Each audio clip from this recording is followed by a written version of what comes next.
예수님의 탄생을 기념하는 성탄절입니다. 우리 가까이 앉으신 분들과 함께 성탄 인사 하시면 좋겠습니다. 예수님의 생일을 축하합니다. 메리 크리스마스 한번 하시죠.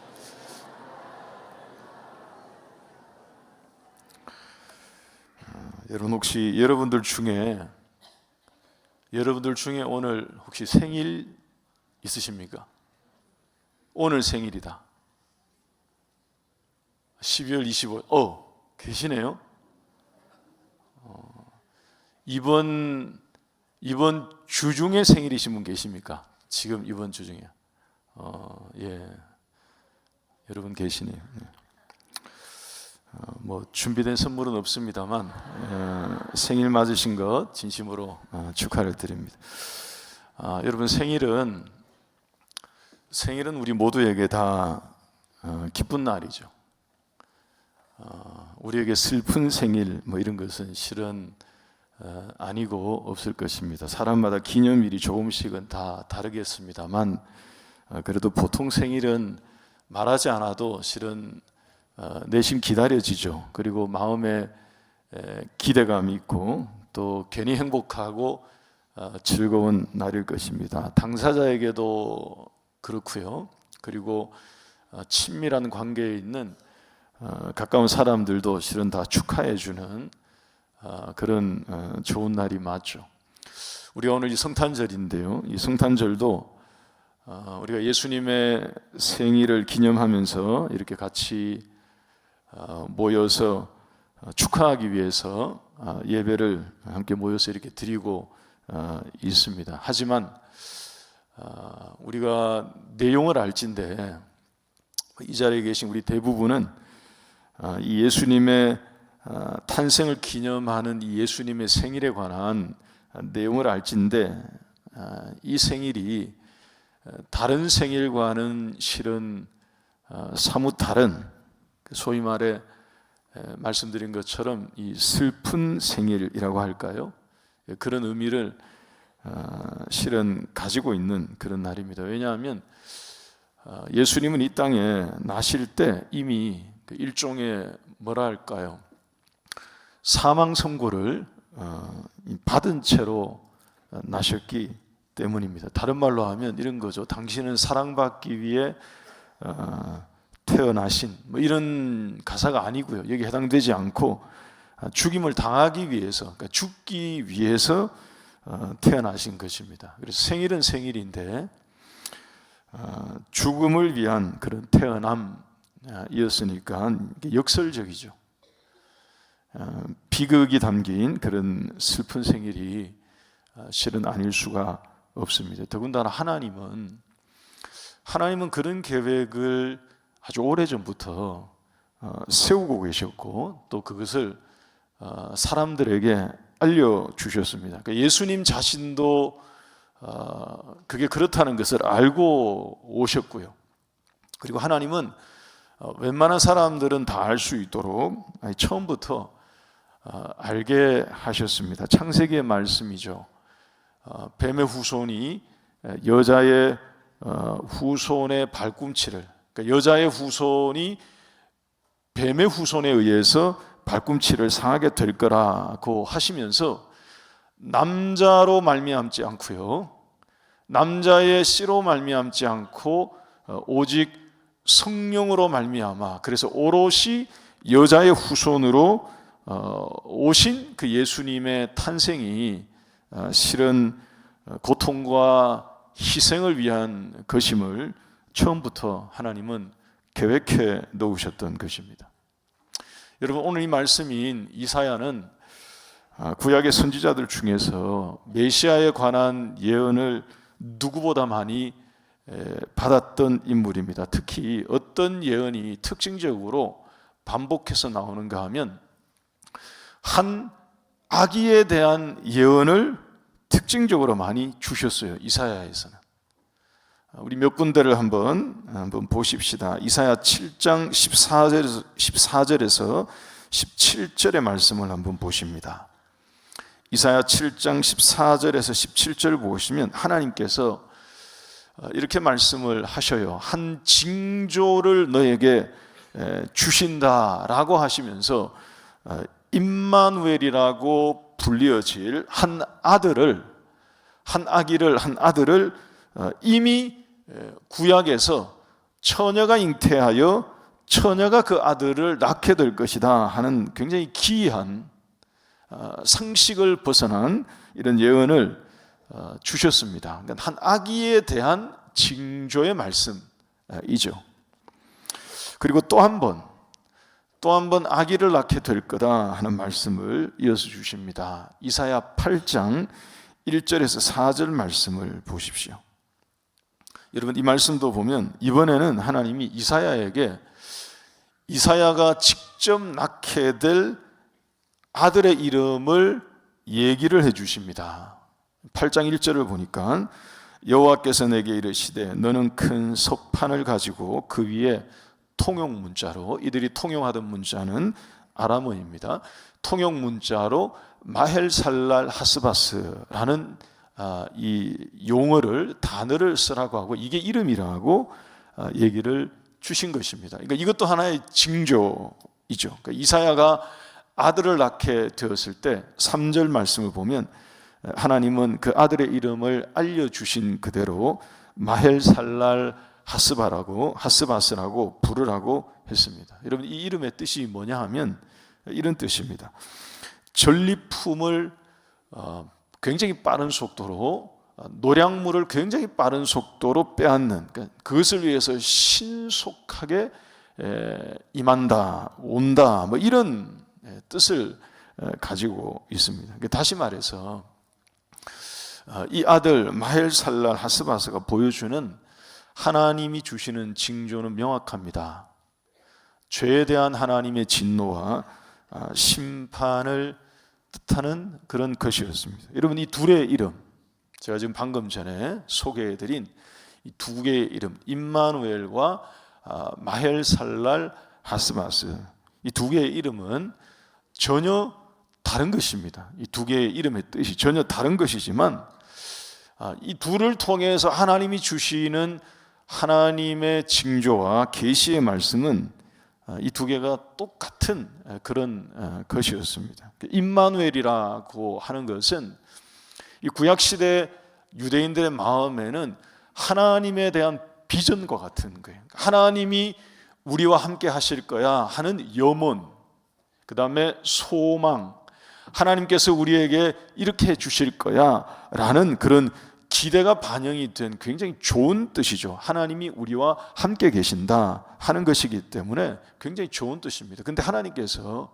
이런 임마누엘을 징조로 주시면서 하신 말씀이 이사야 7장 14절 이하가 여러분 다 그 내용입니다만 우리 맨 끝에 한 부분만 같이 보고 있습니다. 7장 23절에서 25절 말씀에 임마누엘에 관한 징조를 주시면서 하신 말씀이 이것입니다. 그날에는 은천개의 가치가 있는 포도나무마다 다 찔레와 가시가 나게 될 것이다 고 합니다.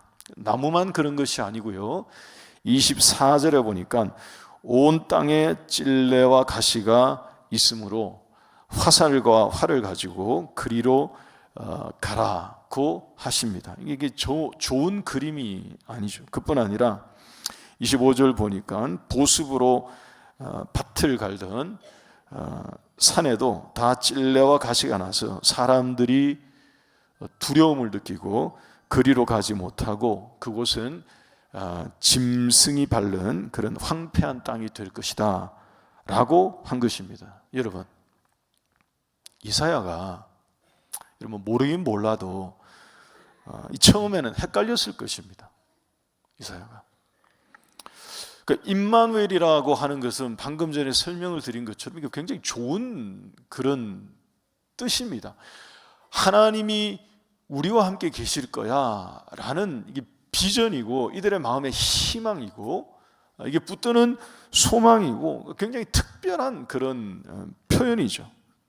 하나님께서 이사야에게 이 이름을 들려주실 때 이사야에게 이름은 처음 들려주셨지만 사람들의 마음 가운데는 모두가 다 이것을 모르지 않고요, 하나님이 우리와 함께 하실 거야 하는 그런 시대를, 소위 말해 메시아 시대를 기다리던, 메시아를 대망하고 있던 그 중심에 있던 그들의 마음이 바로 이런 임마누엘이었습니다. 하나님이 우리와 결국에는 함께 해 주실 거야 하는 그런 소망이죠. 그런데 하나님이 그런 뜻을 가진 것으로 징조를 주시더니만 한 아기가 태어난대요.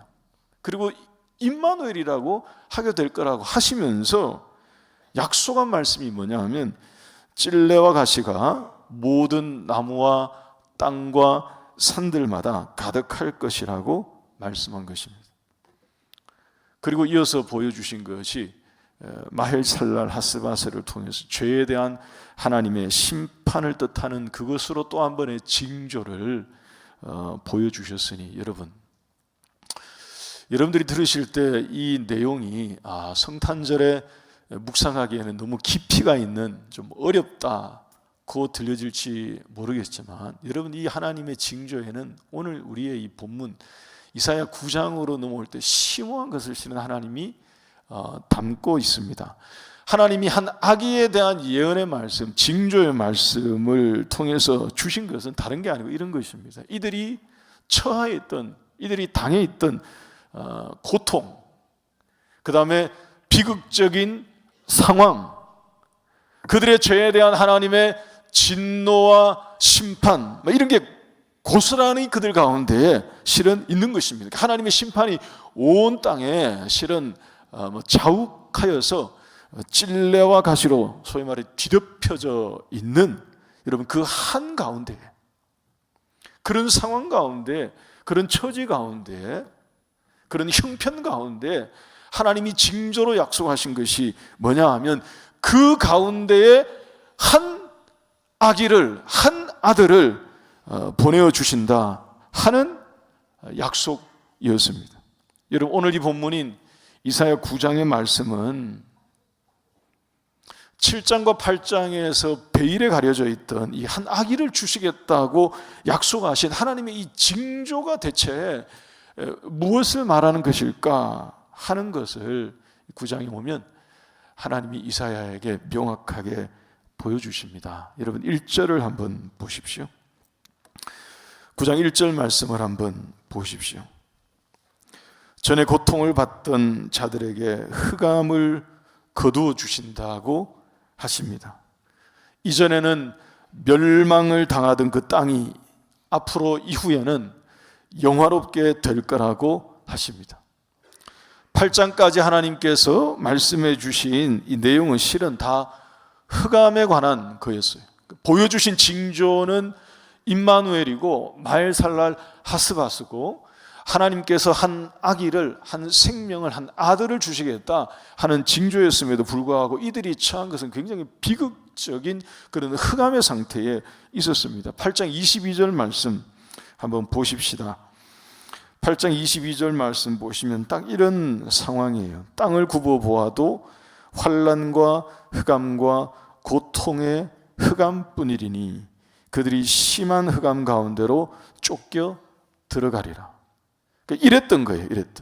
이랬던 상황 가운데 하나님이 한 아기를 그 가운데에 보내주셔서 나게 하신다라고 합니다. 그를 통해서 흑암이 사라지고 고통받던 땅에 하나님이 빛을 비춰주셔서 영화롭게 바꿔주신다고 하십니다. 2절 말씀 보니까, 왜냐하면 흑암에 앉아있던 백성들이 큰 빛을 보고요, 사망의 그늘에 앉아있던 사람들 가운데 그 빛이 비추어 것이기 때문에 이제는 달라진다는 거죠. 그러니까 이사야는 처음에 혹시 그렇게 생각했을는지 모르겠습니다. 그냥 하나님이 한 가정에 그야말로 사람의 아들로 아들을 하나 주셔서 그야말로 그 나라 가운데 무슨 구원자로 등장하거나, 혹시 모르겠어요. 일반의 유대인들은 그런 생각을 했을는지 모르겠습니다. 그 앞에 징조들을 보면서. 근데 9장에 와서 보니까 여러분, 그게 아니었습니다. 하나님이 오신다는 거였어요.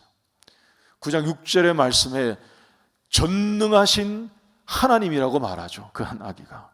그리고 영존하시는 아버지라고 말합니다. 그러니까 하나님이 친히 직접 오셔서 이제 이 징조가 무엇인지를 명확하게 보여주시는 것입니다. 하나님이 오시기 때문에 그 하나님이 빛이 되셔서 이 땅 가운데 있는 모든 흑암과 고통을 물리치시고, 이전에는 흑암 가운데 눌려있던 자들에게 큰 빛을 비춰주셔서 그들의 삶을 영화롭게 바꿔주신다라고 약속하신 것입니다.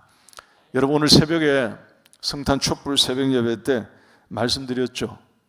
여러분, 이 땅에 아무리 이 땅에 있는 빛이 환한 빛이 있다 하더라도, 여러분, 이 땅에 존재하는 모든 빛이 그게 아무리 환한 빛이라 하더라도 그것은 우리를 온전히 구원할 수 없습니다.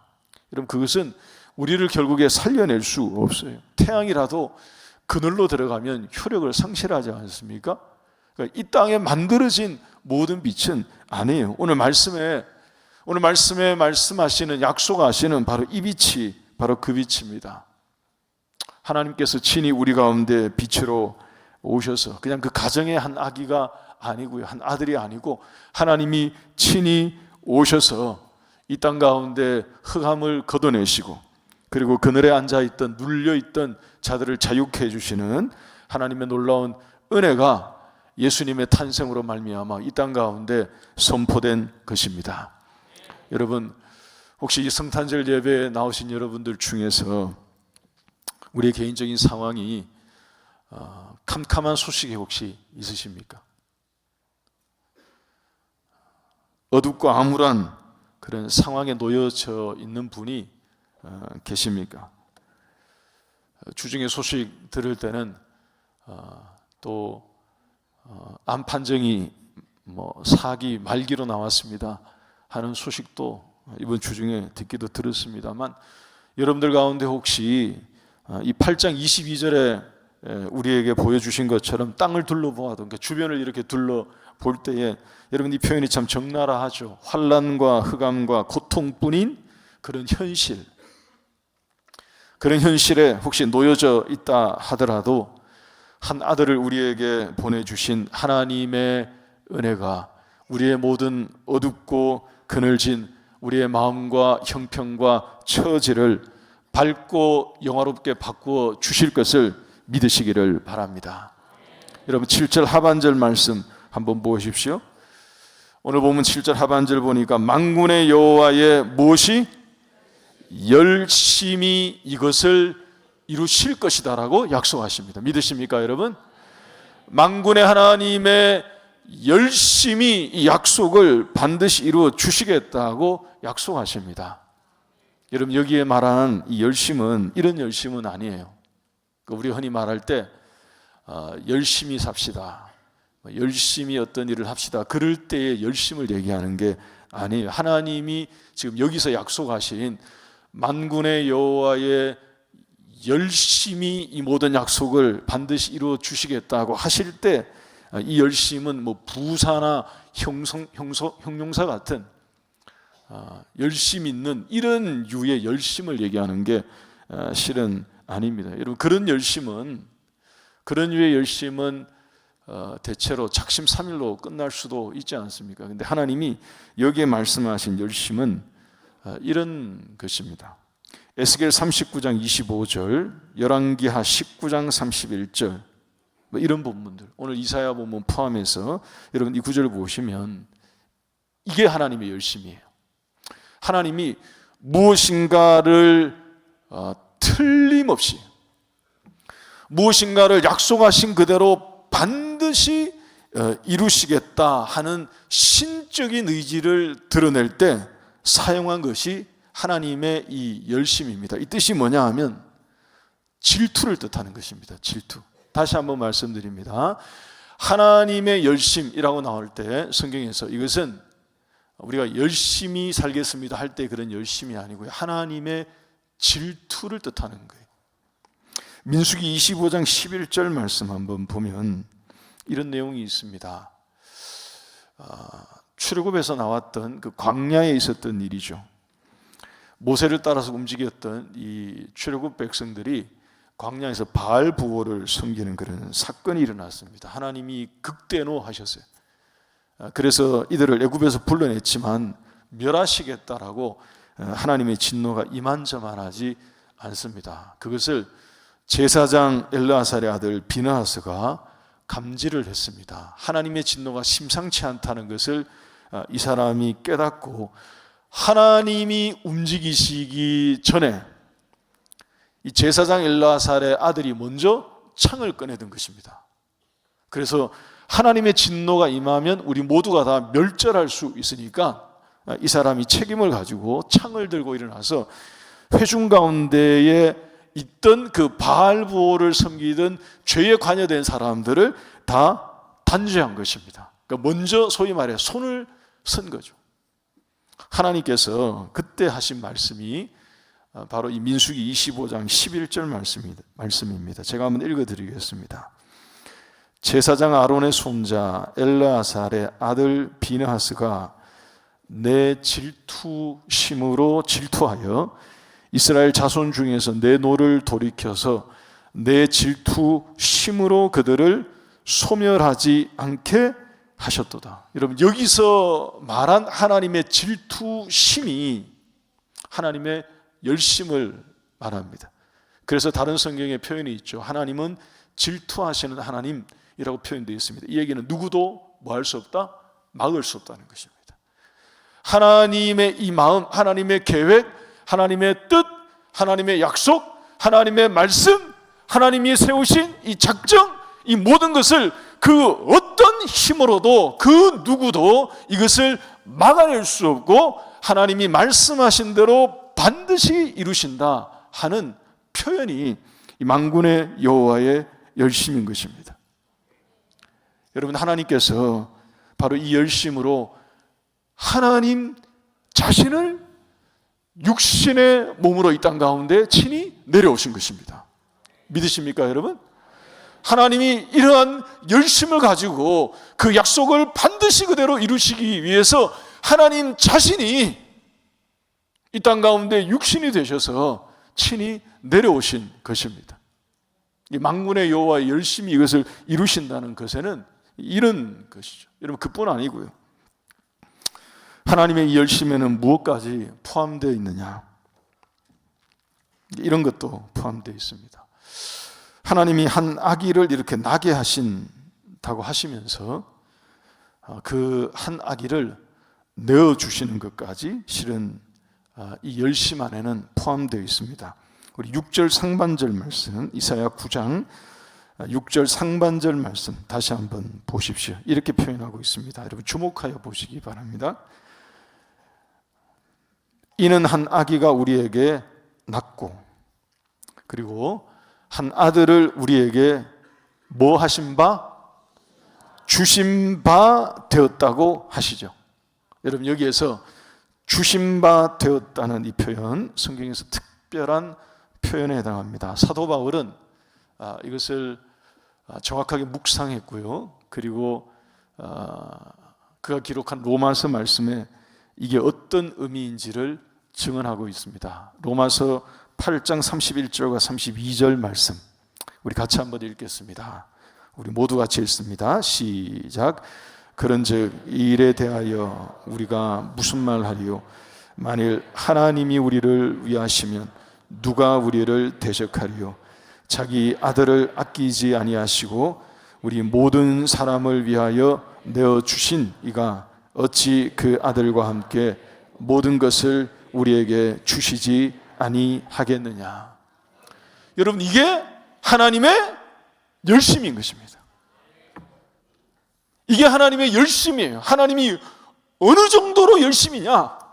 그가 스스로 인간이 되어 이 땅 가운데 오셔서 예수님으로 오셔서 인간의 몸이 되신 것도 하나님의 막을 수 없는 열심인데 여기서 한 걸음 더 나가서 우리를 위해서 그 아들을 내어주신 것입니다.